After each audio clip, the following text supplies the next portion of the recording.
Hey there, welcome to LSAT Demon Daily. I'm Ben Olson, that's Nathan Fox. Together we're the founders of LSATdemon.com and our weekly podcast, Thinking LSAT. We have an email here from Nicholas. It says, it looks like LSAC will allow test takers to purchase Score Preview for any administration, not just their first attempt. Does this change ... anything? My initial thought is no, since schools only care about your highest score, as I've learned via the LSAT Demon Daily podcast. So a cancel would likely be considered the same as a lower score? ? But perhaps I'm misunderstanding how admission officers' incentives might change.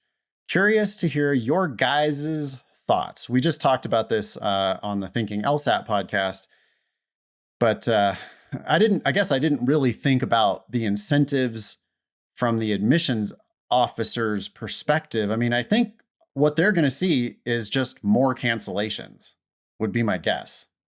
They're going to see more cancellations, but at the end of the day, the question remains, one, how's this score going to affect our ranking? And two, are you going to be able to compete in our law school? Are you going to be able to succeed?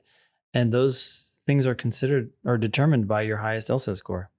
So their incentives don't seem to change in my mind. Especially how it affects their rankings. I mean, they are explicitly ranked only on the highest score for each member of the incoming class. That's what they have to report to the American Bar Association, and that's where US News gets its data. And so when it weights the LSAT profile of the class, it's doing that based on the highest LSAT from each member of the incoming class. And so cancels and bad scores are the same.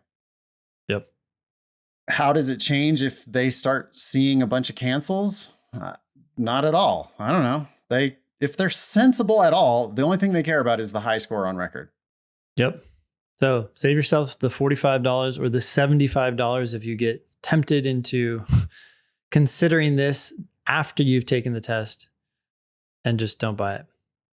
I can see people wasting their attempts more like cavalierly now because of Score Preview. You know, they're like they feel more confident. I'm not really ready, but I got Score Preview, so I'll just take it. And then, if I don't get the score I want, then I'll just cancel.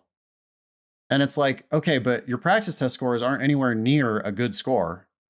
You're not going to just get lucky. So all you're really doing is flushing a bunch of money down the toilet so that you can put a cancel on your record so that you can waste one of your 3 attempts per cycle or one of your 5 attempts across multiple cycles. And it's just like, okay, well, that was one chance you had at your best score, but you totally squandered it. And by the way, you paid extra for it so that you could get Score Preview so that you could then cancel your score. I mean, it's just not, the only thing it's going to do is lead to more cancellations.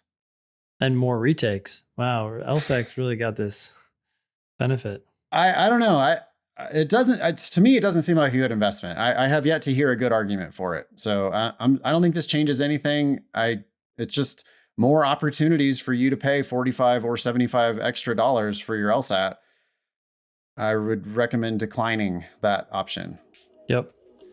Thanks, Nicholas. Email daily@lsatdemon.com if you'd like to ask us a question or share some LSAT or law school admissions news. Thanks for listening.